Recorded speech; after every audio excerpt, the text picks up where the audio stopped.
Hi, my name is Asher Sakacheski. I use he, him pronouns. I am a 16-year-old climate activist and I attend Czech Hillel.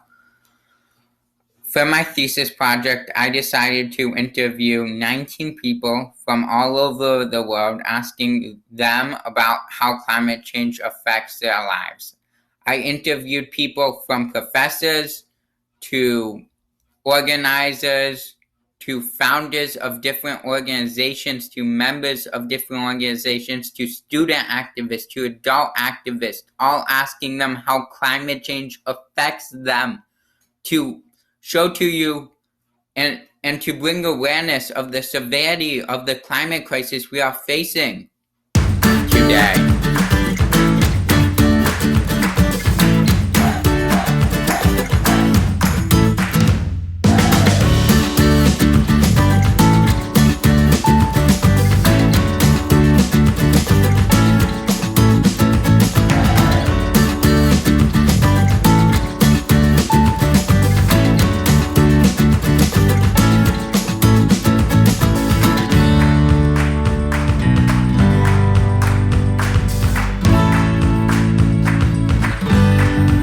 Please say your name, pronouns, and where you live. I'm Ashley Bressler. I use she, her pronouns, and I live in Lexington, Mass. My name is Kylie. I use pronouns, and I generally use she, her, they, and I live in California. My name is Hannah Stein. I use she, her pronouns, and I am in Detroit. My name is Brianna Rothman. I use she, her pronouns, and I live in Boston, Massachusetts. My name is Jana Bond. I use they, them pronouns, and I live on Maloney Land, which is the Bay Area. I'm Caroline Gould. I use she, her pronouns, and I am in Miami, Florida. I'm the founder and senior advisor at the community units. My name is Hannah Kenza. I use she, her pronouns, and I live in Greensboro, North Carolina. My name is John Mejia, and I go by JP. I use he and his pronouns, and I am from Miami, Florida.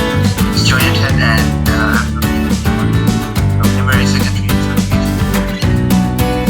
I'm the founder of Climate Strike, which is the local chapter of Global Climate Strike.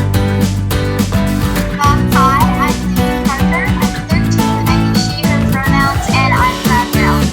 My name is Madeline Canfield. I use she, her pronouns, and I live in Houston, Texas. Daniela Levine Cava, she, her, I have Miami-Dade County here. She, her, and I live in Miami, Florida. My name is Abigail Fleming, and I use she, her pronouns, and I live in Miami, Florida. My name is Naomi Tzur. I live in Jerusalem, Israel. My name is Ryan Giver. My pronouns are he and him, and I live in Detroit, Michigan. My name is Shamu Fenbashi Sadeh. I use he and him pronouns, and I live in Falls Village, Connecticut at the Isabella Freedman Jewish Retreat Center at the Adamah Farm. My name is Ren Hack. I go by she, her, and I live in Milford, Michigan. I'm Nigel Savage, he, him. I am an Englishman in New York. If you could talk a little bit about how climate change affects you and First of all, climate change is affecting everyone, wherever they are in the world. How is it that we'll have a rise in temperatures? We will have less rain.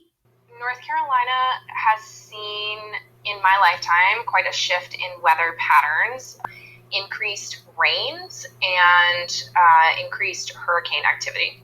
So, living in Miami, Florida, a frontline community, climate affects us from multiple standpoints. A lot of our people here live in very under-resourced communities that are feeling the brunt of the climate crisis. And Were the wildfires in California, in Northern California last summer.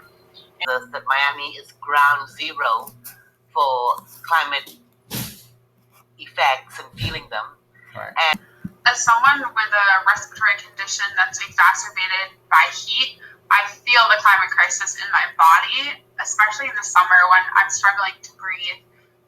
The heat waves are just really, really awful for me. And I've noticed it's just gotten worse each summer. And so I feel like I feel the climate crisis in my body. It's really affected weather patterns where I am in Michigan. In that last season, 2019, Michigan had record rainfall in May, and then a record early snowfall in November, and it cut the growing season super short.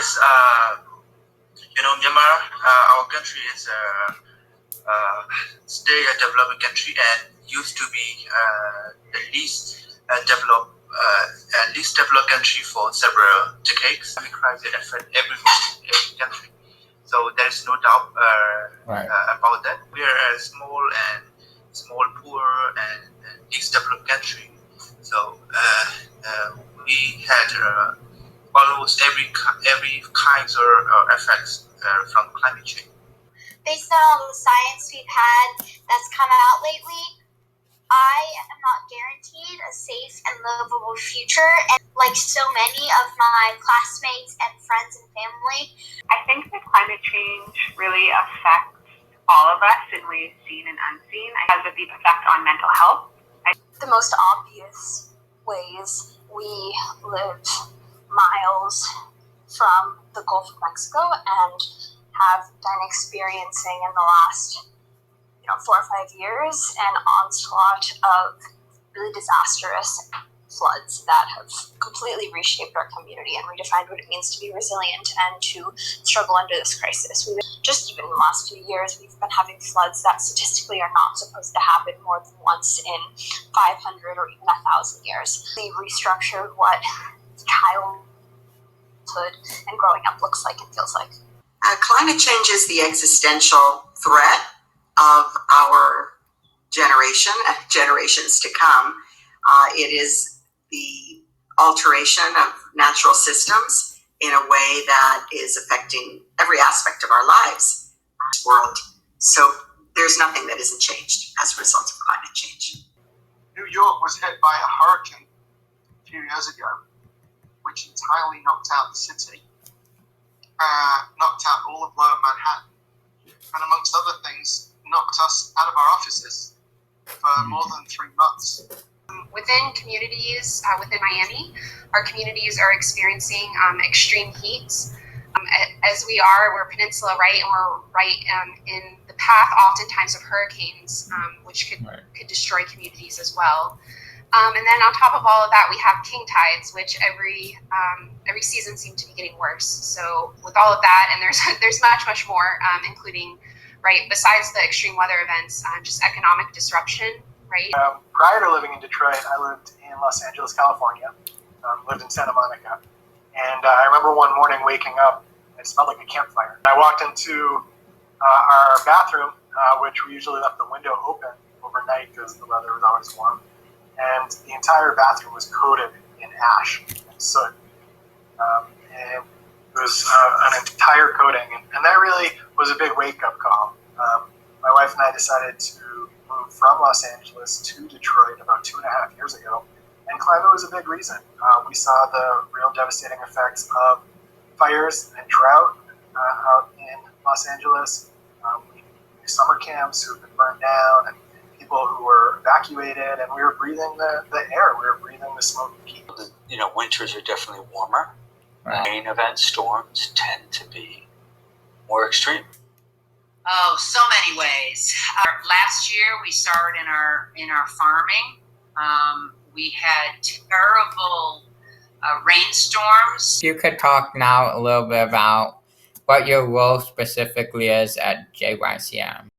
So my role at JH Youth Climate Movement is that I am the coordinator of the movement, and I also do a lot of our diversity, equity, and inclusion work. I help out with wherever people need support. A little bit about the Sunrise Hub you started, like why did you start one, and then also, I guess, when did you start one, and where? Totally.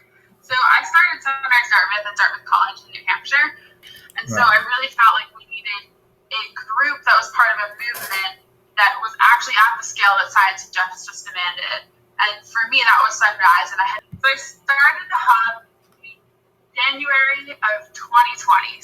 Why did you found New Universal? Because I started to notice that we need to have new sources for human wisdom. And that the old white male patriarchal paradigm for where we source our wisdom is no longer sufficient or enough. And someone was talking to me, they said, well, where do you think we should? I said, well, how about we look to the wisdom of Black women?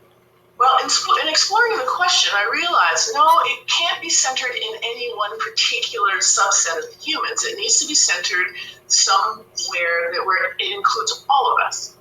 Explain what Diana is too.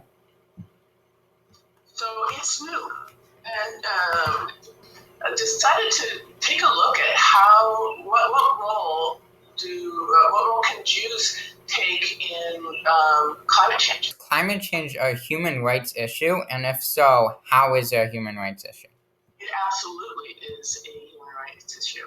I believe that humans should have the right to clean water, to clear air. That should be part for every human. We should have access to enough safety in the world to be able to express our humanity. Right.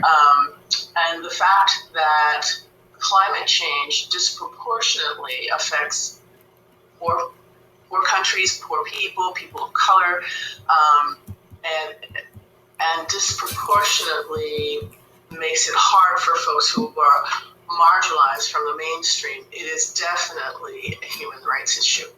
You could talk a little bit about what your role is at JYCM. So I am on the actions and advocacy team. Some stuff we've done is like panels on environmental racism, which I just want to make sure to have on the record. Like, we did help organize, but all of the panelists were people who were in that line of work, and Black, Indigenous, and people of color. And then something else, another initiative I've been doing is diversity, equity, and inclusion work. Mm-hmm. And basically we've also been putting together events that kind of highlight and give voice to people with marginalized identities. When was CLEO founded, and what does CLEO do? So the CLEO Institute was founded in 2010. I am a high school science teacher and a high school principal by trade. And I had spent about 10 years creating programs to engage disengaged people with tremendous success. So in 2010, when we formed CLEO, I did with a group of supporters, the idea was to find ways to engage adults and kids in the climate crisis. So the focus of climate happened because the scientists locally pretty much showed me the data, and explained the urgency to act. So CLEO was formed with the sole intention of raising climate literacy and support for climate action. How can we inspire more schools and more educators to teach about climate change? It makes so much sense that climate change be seen as an interdisciplinary subject. So one of the things we're doing to help Florida schools, but all schools, attend to climate issues more deliberately is we have teachers workshop twice a year that we do in concert with Miami-Dade County Public Schools, and we're also doing it in Tallahassee and Orlando, and it's called Climate Across the Curriculum. So that's when we have teachers from pre-kindergarten to 12th grade, English, social studies, art, science, anything, learning the very basics of the climate crisis and the incredible effects, and then how they get integrated in their classes. The second step is to get high schoolers like you to be so comfortable talking about climate that you become part of our CLIP program, the Climate Leadership Information Program in high school, where kids like you who are trained to be CLEO Speakers Network members give small talks to their peers in their schools, and then the students become the educators. One of the Gen CLEO members that helped come up with the idea of CLIP and having students teach students is Nicole Gazzo. So the idea of CLIP is to say, well, if you all don't want to teach it to us, we'll teach each other. The question is, do you think that the government here in America is doing enough to tackle the climate crisis? No, our government is not doing enough. And part of it is because I think it's a generational thing. I think there's a number of factors. One is we're living in a capitalist system that insists that monetary growth is more important than living equitably on the planet. Absolutely not. No, because there are no regulations on businesses and no incentives for businesses to do the more expensive thing, which is switch to cleaner energy sources. I do not think our government is doing anywhere near enough to help us address this issue, both the climate crisis and just all the justice implications of the climate crisis. The United States has not done anywhere near enough to protect the environment or its people. I think one of the key things we can do to actually get our government on the path towards doing that is by investing in our communities and advocating for the investment in our communities on both the front of people and on the front of the environment. Absolutely not is my answer. And I think the number one thing that we could actually do right now is just have the government enforce the laws that are already on the books. No, they are not doing enough. Obviously, if they were, we wouldn't be in such a tight situation. I think that no country is doing enough to help the environment. I think one really, really important thing that we need to start doing, and I'm hopeful that the Biden administration is going to be focusing on this, is actually putting pressure on the big companies who are really responsible for most of the pollution and carbon footprint and climate crisis that we're in today. We need to be doing far, far, far more. We really need to, globally, we need to have our emissions by the end of the decade, and we need to reduce them completely and achieve net neutrality, or really to achieve zero carbon emissions by 2050. And because the United States both is one of the greatest polluters in the entire world and has the resources economically and socially and politically to decarbonize faster in a way that paves the way and gives, shoulders some of the burden from countries that don't have those means, if we need to really be making significant headway. We have lost time in the last 4 years when we've not taken these things seriously. We've gone backwards on our commitment globally through the Paris Climate Treaty. We've done things to undermine movement towards more electric and solar. So we have to get back on track with that. Time is ticking. Really, we need to do everything in our power to move forward aggressively, to meet the most aggressive climate goals so that we can save the planet for the future of our generations. We're not doing enough. We cannot be conservative with a topic that is going to affect our political aspects, our economy, our communities in general. We need policymakers who are going to take what they call quote-unquote ambitious goals, except they are expected and they should be more. We need to take goals that make us go carbon neutral, that also empower and intentionally support marginalized communities to make sure that we are all at the same level when we reach a point of sustainability, not just the ones who have an advantage at this moment right now. No, we're not doing enough. You call your representatives, call your congressmen, call your senators, and you make it clear what's important to you.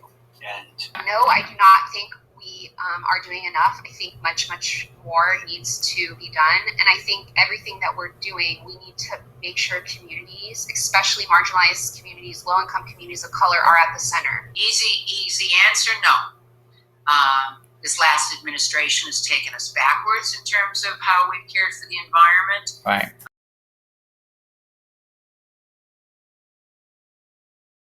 Simply, I would say that government do not have political will, and they do not also have ability, and I think that they do not understand what they should do to protect people from the climate change and the impact. Think is something people can do to help the environment. Individual actions make a lot of sense when you think of a collective impact. Right. So, one of the things that people can do is talk more about climate change. And if we don't do that, then people see climate change as an abstract thing, climate issue, to support climate policy, to understand that we must act locally, but we are part of a global problem. Involved in some sort of community organizing. Engaging in some form of collective action, which could just look like calling your senator, emailing your senator, signing petitions. Connect with the natural world. So advocacy is really important, and being aware of what's going on politically around climate and around laws and legislation that impact food, climate, and then another piece is making sustainable choices in our own lives. So the number one thing that I think people could do right now is just something. I feel like we're in a moment where we know better. Collectively, we know that the planet is in trouble, that our climate is in trouble, and that is going to and has already started to affect millions of people. The best way you can help the climate is joining an organization like Sunrise or a local group that fights for climate justice. I think that there's a lot of space in the climate movement to focus on both the individual and the systemic choices and the systemic issues, and I think that both are important and there is space for both. Join the movement and become in any way an organizer and activist.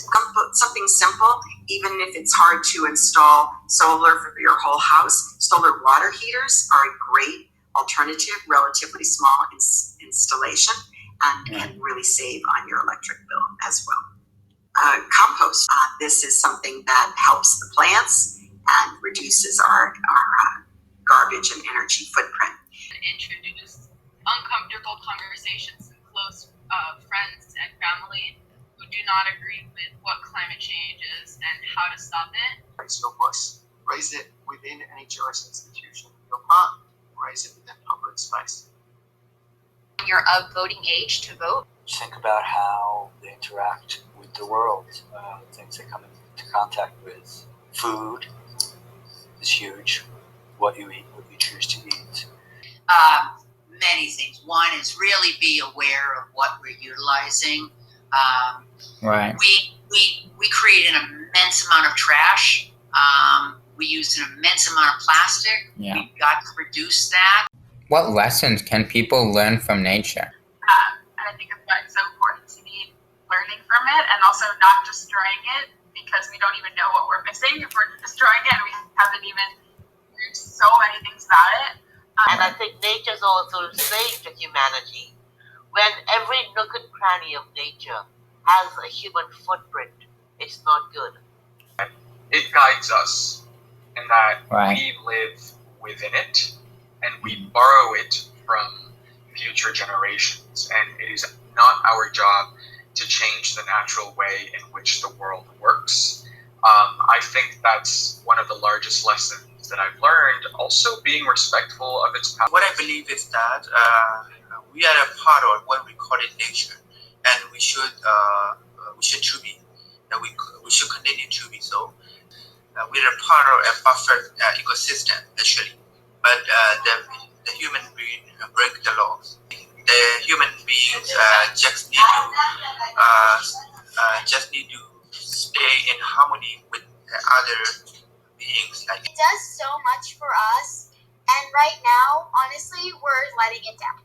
So it's important that we step up and do the same that it does for us. We need to help it out, because honestly, it's struggling right now, and that's because of us. So actually do the work to help save our planet, because right now, it's not doing too good.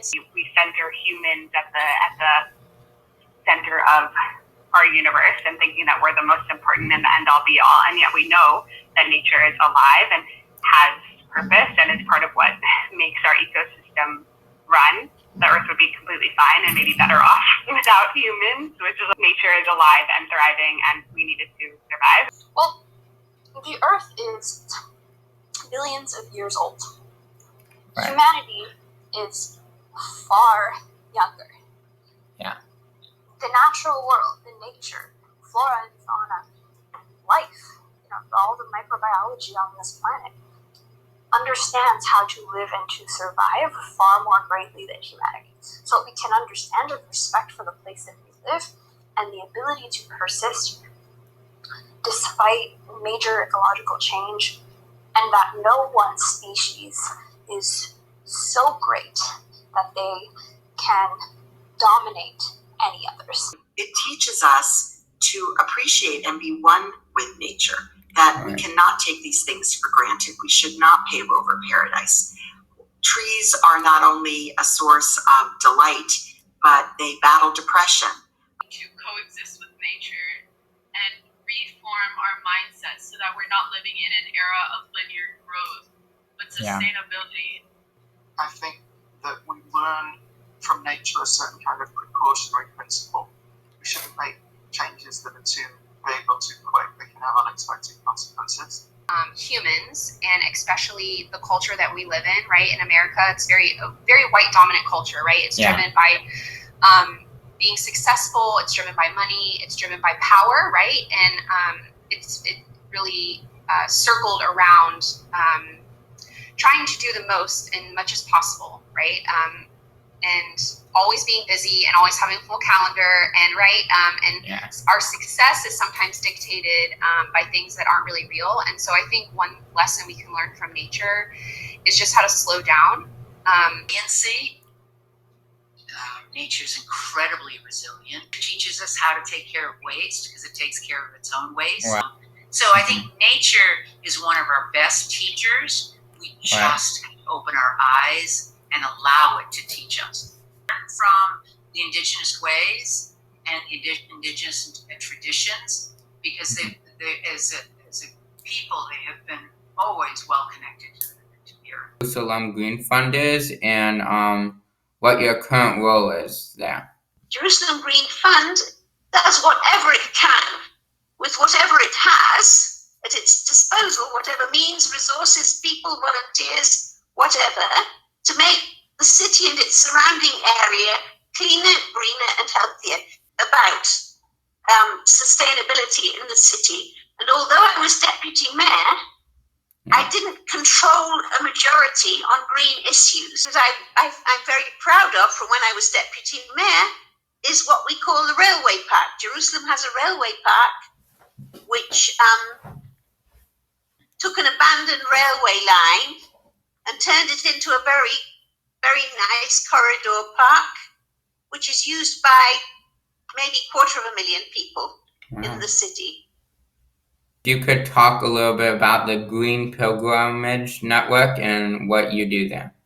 That's something I invented. Pilgrimages to all kinds of places. It so happens that Jerusalem is a pilgrim destination for both Jews, Christians, and Muslims. The area is green, and I live in the city of Jerusalem. While I was deputy mayor, I had this idea: why not combine the two disciplines of pilgrimage and environment and develop the concept of a sustainable pilgrimage, of making such a journey in a tolerant and open-minded way, meeting people of other faiths doing different pilgrimages, and also making sure not to harm the environment when you go on your journey. A little bit about what your role is at Hazon, please. So my role at Hazon is kind of twofold. One part of it is managing the Seal of Sustainability, and that my other role is community organizer for climate justice, which is really building relationship and organizing folks around climate justice issues. Okay, and then for folks that don't know what it means, could you kind of just give a little bit of a broader, definition of what climate justice is? So climate justice is a range of things, but it's really referring to the effects that climate change has on people and on the earth. And so whether it's referring to justice for marginalized folks who are often hit hardest and first by the effects of climate change, being Black and Brown communities, lower income communities, and things like that. So that's an aspect of the justice, and one is really for the earth. We are all part of creation, and so protecting the earth and standing up for really the needs of our planet is the other side of that coin. If you could talk a little bit now about what your role is at Hazone, please. So at Hazone, I'm the Director of National Programs, which means I supervise and oversee all of the programmatic content that comes out of what we call our national office. So anything that is related to our Jewish education or public education. I supervise the staff who work on the Jewish Youth Climate Movement, on the Hazone Seal of Sustainability, on our Brit Hazone, which is Brit Hazone is a personal behavior change journey that we guide people through. Our work around the intersection of food and climate, particularly on food policies and influencing large-scale organizational change, both in the United States and abroad. And then I also supervise all of our major conferences and events. Why did you choose to build a tiny house? And is it more environmentally friendly than a regular house? So about 5.5 years ago, my husband and I decided to build a tiny house. We were particularly intrigued by the idea because we wanted to live with as little impact on the world as we could, but still be comfortable.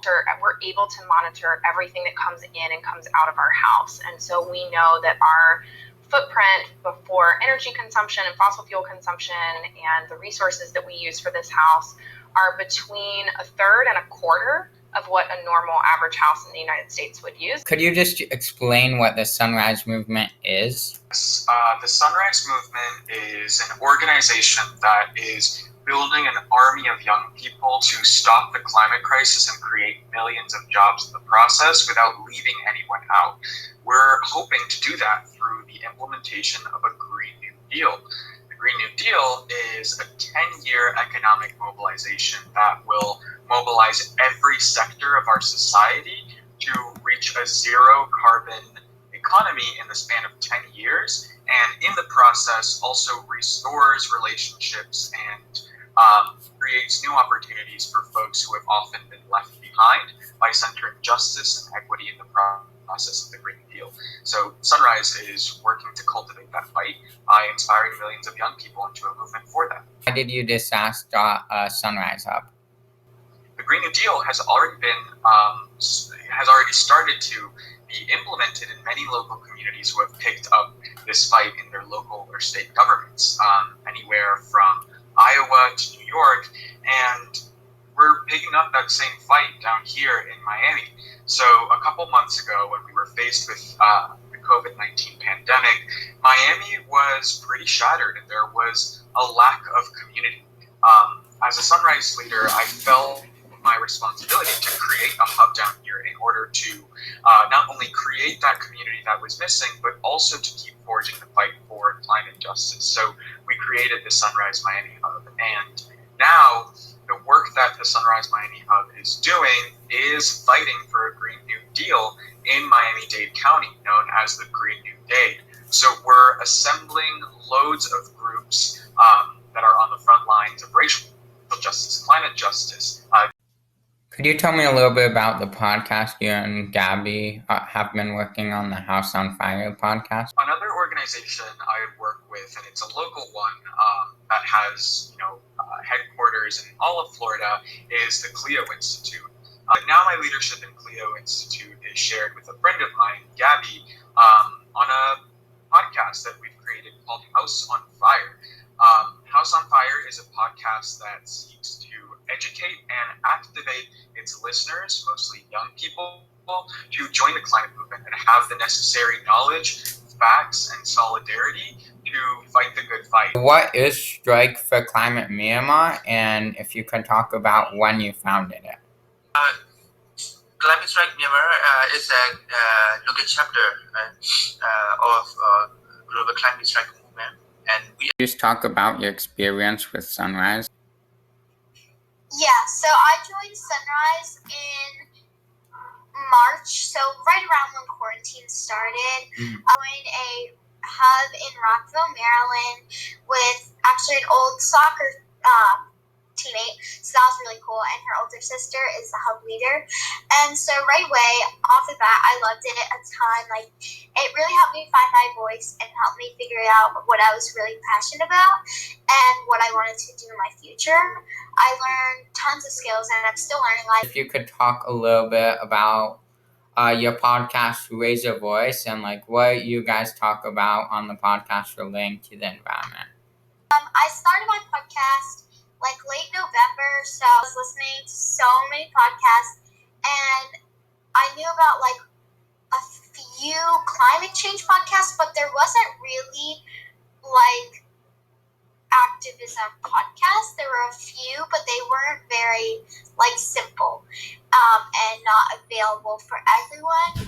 And I had started thinking like I wanted to do something other than just Sunrise. I felt like doing something on my own, like an extra step, would be really great for me. And I was like, what if I made a podcast about youth activism, my stories, other stories of people, other youth activists and podcasters, and just like a simple guide to how to get involved. So honestly, I didn't really plan. I just made a trailer. I just went for it, and then after my first few episodes, I was actually getting like a decent amount of listens. So I was like, okay, thank you. I'll actually try.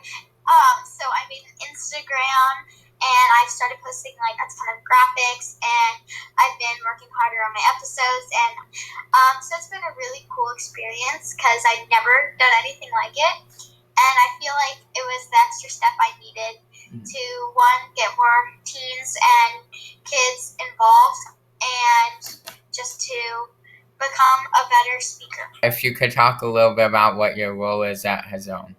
And I'm the National Programs Coordinator.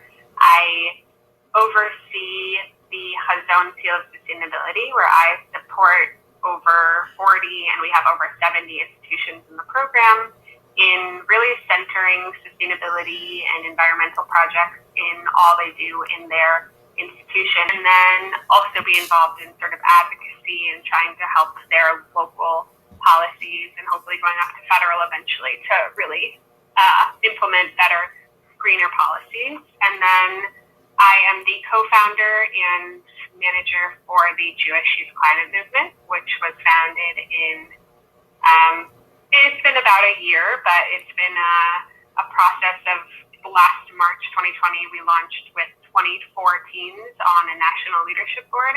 And it's basically supporting young Jews across the country who care about the environment and climate change and want to be involved in their communities and be local leaders, but also connected to a national network of Jewish teens who care about the same issues that they do and want to work on mitigating the climate crisis. You could talk a little bit about your role at JYCM, please. Since August, so it's been the intern at JYCM. I'm an intern of Hazone, and at Hazone, specifically my internship is for JYCM, which means that I primarily help plan and support the team board in their execution of campaigns. These are advocacy, policy, and social engagement and recruitment campaigns. We run public programming and both try to sway those who are in positions of power and leadership, whether that's governmental or just organizationally, and try to empower and recruit and create a home for Jewish teens who want to influence and spark change in their own communities. Going on in your Sunrise role, and do you have a leadership role there or no? So I joined Sunrise Houston, our hub there, in the summer of 2019 and helped kind of create it off the ground, bringing all our high school students. And I was, for about a year and a half, one of the action leads there. Okay. And also did some policy work on various local campaigns. Could you tell me what Catalyst Miami is and when it was founded, please? Catalyst Miami is a nonprofit organization that is located and was founded in Miami-Dade County. I am the founder, along with others, at the League of Women Voters. It was originally a committee of the League on social policy, looking at the changing face of human services, how social services are delivered as a result of welfare reform. That was the original genesis, how people had access to health care, to affordable housing, to good jobs, to adequate income and supports and food for their families. So that was the genesis of the organization. And now, over 25 years later, it is a very strong organization working on a range of social and economic justice issues, helping people to attain a better quality of life, standard of living, and also leadership, helping people to be leaders for the change that we need for a positive, more equitable world. Why did you choose to found Catalyst Miami? I'm a lawyer and a social worker by training. I've always worked on issues of community and helping communities to have better access to everything that this great country promises. The opportunities that are provided in our great democracy, as well as the responsibilities to participate actively in a democracy, to keep it strong, to create empowered residents who could speak up to the important changes that were necessary. And so that is why I started the organization. What was one main thing you did when you were Miami-Dade Commissioner representing District 8 to help the environment? So I was very proud to serve as District 8 Commissioner for 6 years, and I worked hand in hand with the District 9 Commissioner, Dennis Moss, to bring good economic development to South Dade. And made sure that when we grew and developed and had good jobs closer to home, we also protected our natural environment. My question for you is, what have you done since becoming Miami-Dade Mayor to help the environment? I have appointed a Chief Bay Officer to take care of the cleanup of Biscayne Bay and making sure that it's healthy for our environment, for our economy, for our health. I've also rolled out the first year report of our Resilience 305 plan, showcasing the many things we're doing to protect our environment. I released 2 reports that have to do with the health of the bay, as well as the importance of transferring many of our compromised septic systems to sewer to protect runoff into our freshwater systems. I have moved the Office of Resilience to the Mayor's office so that it could be more aligned with my priorities and have a greater say in what happens throughout county government. Those are just a few of the things. We're going to be rolling out more solar, more electric vehicles, and more protection for our water. Okay. I think it's really critical that Miami-Dade County continue to be a leader in reduction of our carbon. As well, the vehicles, we're going to be having 50% of our fleet by 2035 electric, and we're aggressively meeting the goals set by the Paris Climate Treaty. As well, we want to do even better than that. One main thing that you think needs to be done on the systemic level to tackle climate change? We need to install solar energy on all county facilities wherever possible and shift away from types of energy to natural sources. We live in the Sunshine State. We have huge footprint of buildings and properties, and we can produce a huge amount of solar to do our part. And that is one of my top priorities. So when was the $5 Project founded, and what is that? So I founded the $5 Project in March of 2020. I founded it because I felt that there was a need for innovative climate action that really was diverse and creative in itself. So the $5 Project is an international student-led climate organization. And we essentially create disruptive action that addresses the roots of climate change and its implications on society as a whole. So we do from a range of initiatives, online, digital, from Lebanon, Ecuador, all over the place.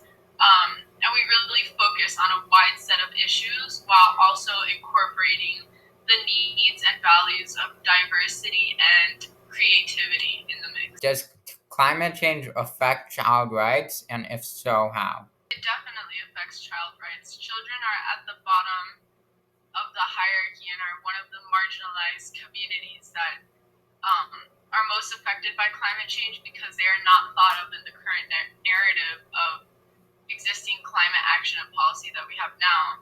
So if children don't have a voice, if their needs are not being regarded by policymakers, our rights are not going to be protected when natural disasters come and take our homes and we have no place to go.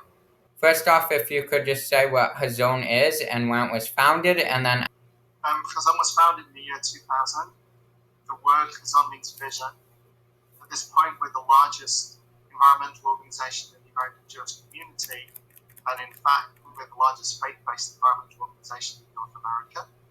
And we're working essentially to turn the Jewish community outwards to work to create a more sustainable world for everybody.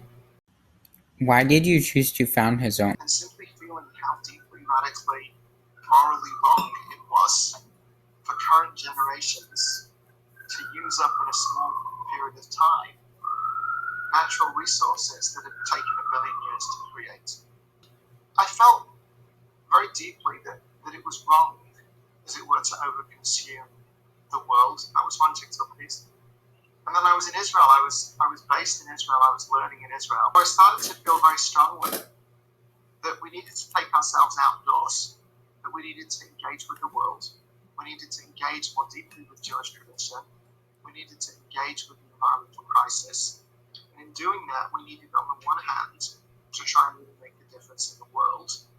And on the other hand, I felt that the process of doing that was capable of actually being good for each of us individually, and to bring people together across difference. And all of that together led to the founding of Hazon.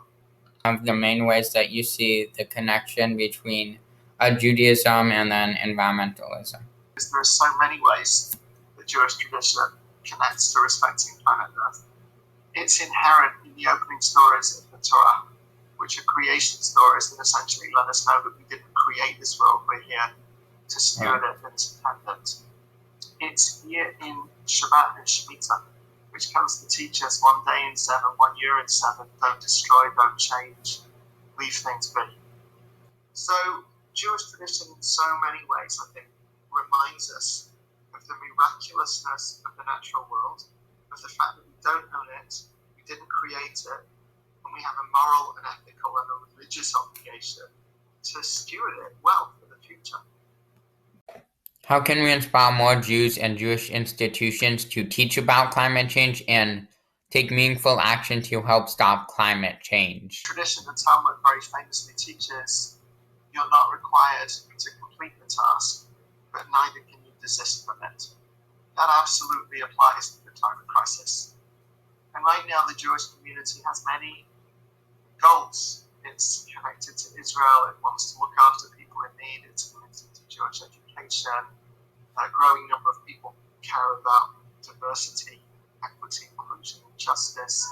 There are lots of things that the Jewish community does and cares about.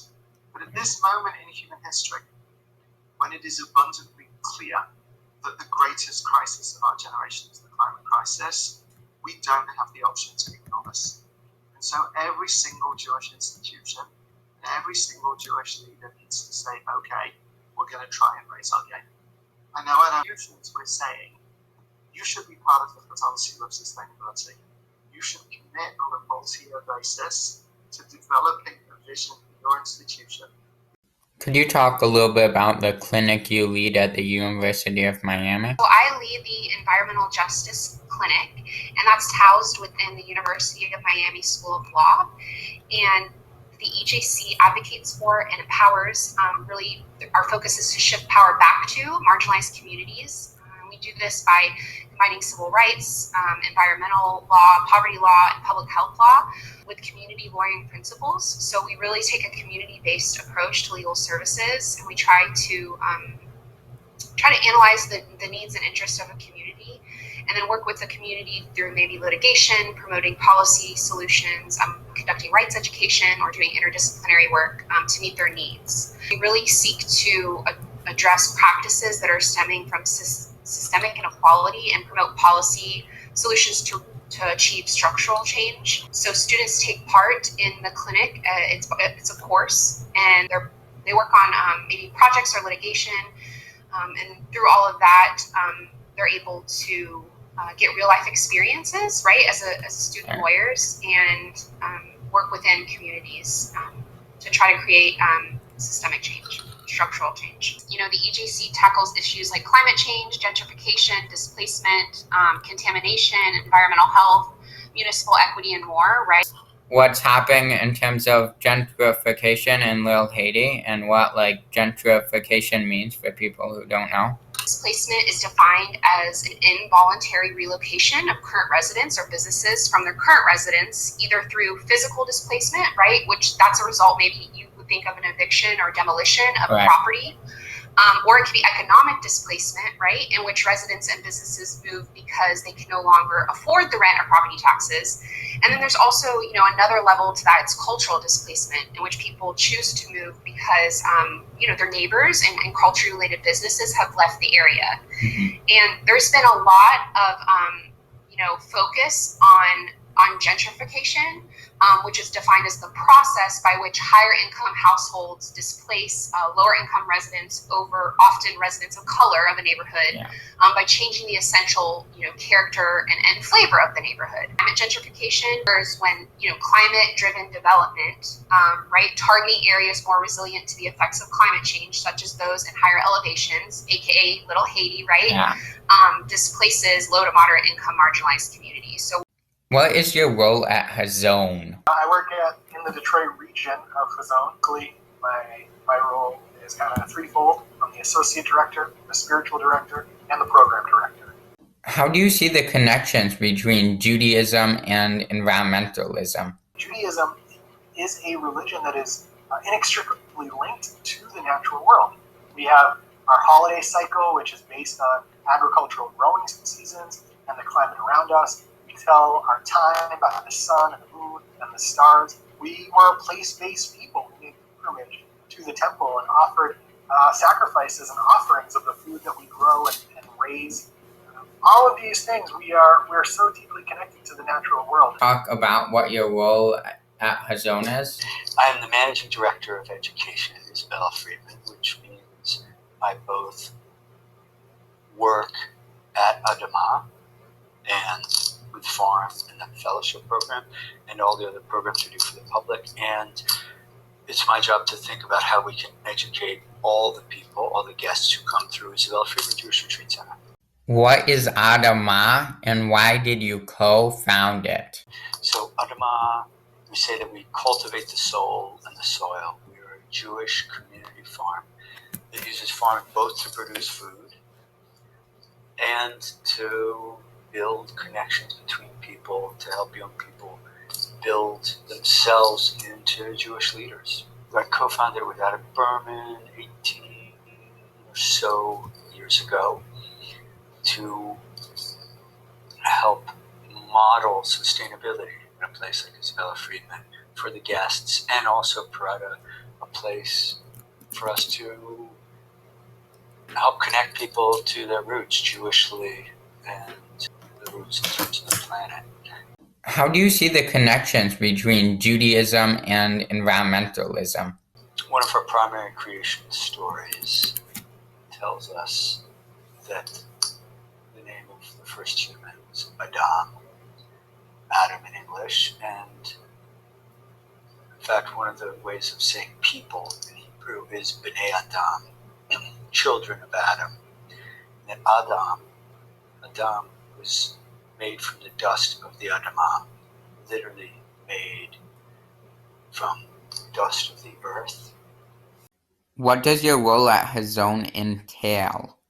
As director of Detroit, Hazone Detroit, I oversee the Michigan area. So I oversee the person who runs the seal of sustainability. We have I oversee our social justice partner and our seal of sustainability partner. And we have a rabbi on staff who also is our programmer. So I always see that as well as seeking funding, to help keep us going and to strengthen us, to go from strength to strength. You tell just people what Eco House even is, and then also why you decided to build one.